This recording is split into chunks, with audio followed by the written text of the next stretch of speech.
Hey guys, I'm Dimension Jumper. Today I'll be reviewing the original Super Mario Bros. Game for the NES, which was released back in 1985. Now, this game, back in the 80s and 90s, had a very simple plot.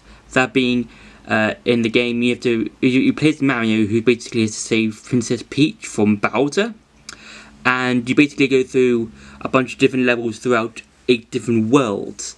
And you basically go through and basically get power-ups and basically beat enemies, that sort of stuff.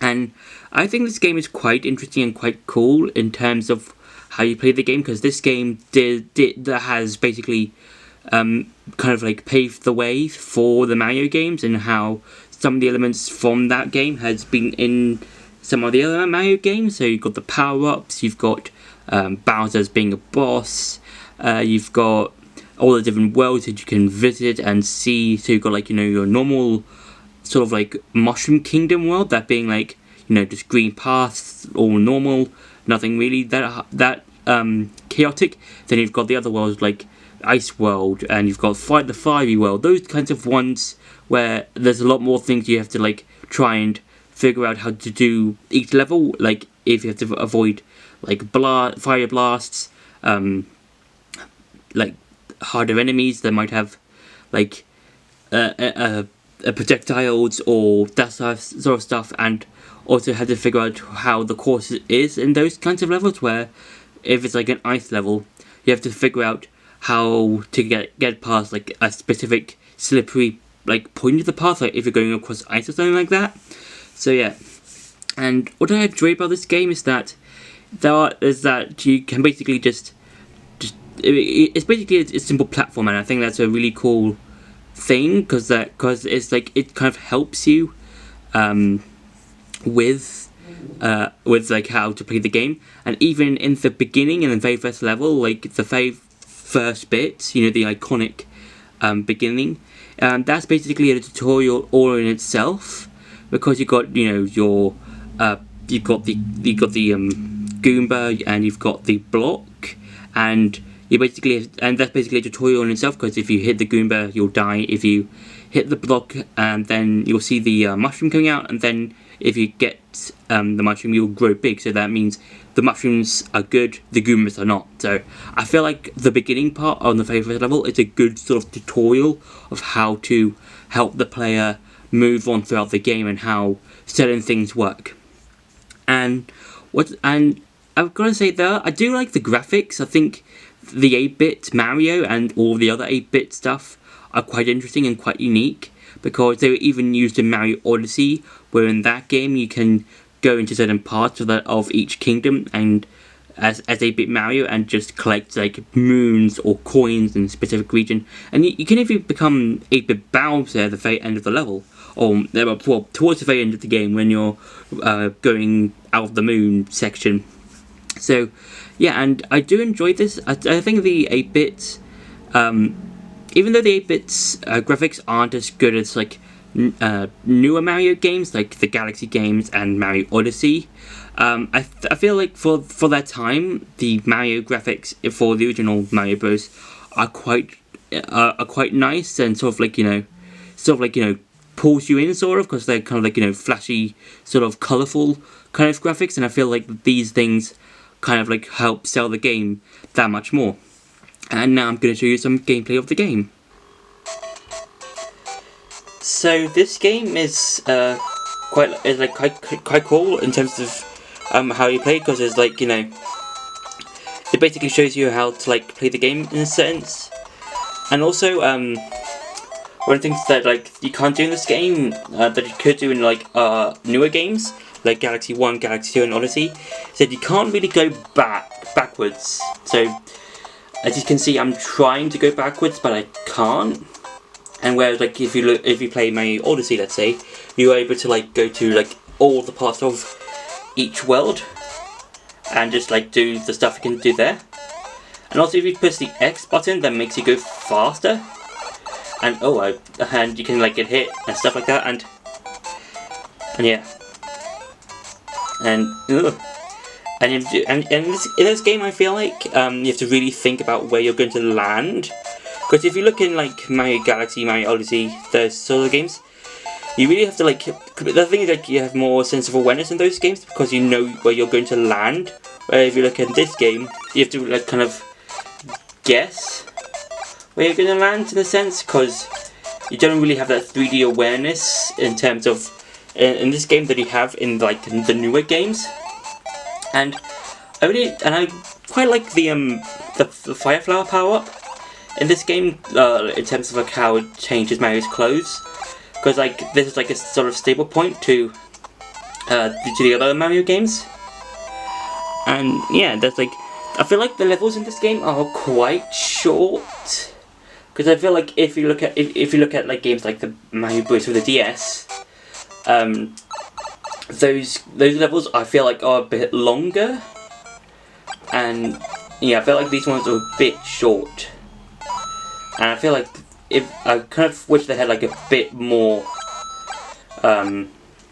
stuff to it, like have like an extra like few minutes, or like an extra minute or so of in terms of the level designs. But this is a game just like to sort of like, it was the first game in the series, so I kind of see where Nintendo were going with this game in terms of they didn't want to make it too hard. Yeah, they didn't want to make it too hard for like new players, and they might not want to like make them like, you know, too long and too complicated to play. Like, yeah. So that's it. That's been it for the gameplay. Now it's time to go back to the review. So this game, in terms of content, there isn't that much of, because you can only do like a certain amount of things. Like you can just go through each level. But I think this was the first game where you can like do the secret paths. Because if you look at newer Mario games that have the same sort of concept as the original, like Mario 3D World, Mario Bros for the DS, Mario Bros for the Wii U, those kinds of games, those have like the secret path where you can go to later worlds.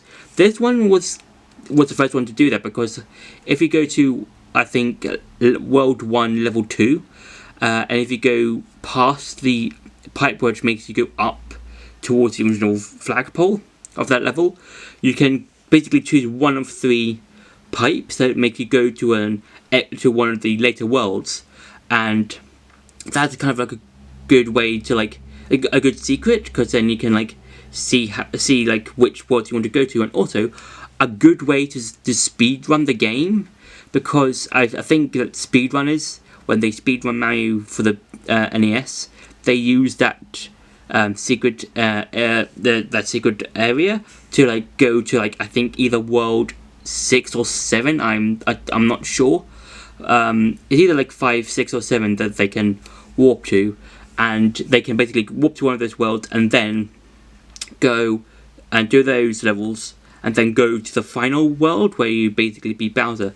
Now, for the Bowser fights, they're like your normal traditional Bowser fights, where you basically have to avoid Bowser and basically hit a switch, which makes him go fall into like a lava pit or something. And I mean, it's an okay fight. It's like, it's not the best in terms of Mario Odysseys or the Galaxy games, in which with those fights in Mario Odyssey you basically have to fight Bowser with his hat, or with, in the Galaxy games, in let's say Galaxy 1, Bowser can either become a giant boulder, or he'll try and hit you with his shell, or he'll just breathe fireballs. And with those fights, I feel like those are a lot cooler and a lot more, like, you know, put you more on your feet in terms of, oh, okay, Bowser's going to do this, this, and this at the same time. But with the one in the original NES game, it's basically, oh, Bowser fires a few fireballs and he just jumps a couple of times. I mean, I think for like the time, possibly it's like it was like a possible challenge, possibly for its time. But nowadays, I'm looking back at that particular boss fight. It's like, it's quite easy to do. Just wait for the perfect time for Bowser to jump, run across, hit the axe, make him fall down into the lava pit. And yeah, I think it's not the best fights in my opinion, because like looking at it, it's like it's kind of easy to like know when Bowser's going to do his thing, that sort of stuff. So yeah, and also it has the well-known meme, I think, of Toad saying that the princess is in another castle. I think that became a meme like a while back or so, and yeah, it's like it can be. I think that's kind of funny-ish, but like for its time when it's like, you know, I think when it became a meme or something like that. So yeah, so my final verdict for the game is that for the time it's a really cool and interesting game. I feel like that it's a good. It was a good way to introduce the Mario series to people who had, you know, NESs, but with like games now with like Mario Odyssey and the Galaxy games, and even the Mario 35th 3D All Stars pack, I feel like people will more play those games in terms of their playability, in terms of like they won't play the original that much, because even though they can with the Nintendo Entertainment System thing you can get on the Switch, I feel like people would more likely play the newer games, like the 1 and 3D All Stars pack, Mario Odyssey, Mario Galaxy 1, Mario Galaxy 2. They'll more likely play those games in terms of the Mario NES version, but it's still an interesting game because of how much this is brought into. It has been like, you know, well known, and how this introduced Mario and the Mario sort of world in a sense. So yeah, it's an interesting game, and I think it's like a great game that helped revolutionize the gaming scene. So yeah, so that's been my review for the original Super Mario Bros. Game for the NES. I hope you enjoyed this video. Don't forget to like, share, and subscribe, and I'll see you in the next video.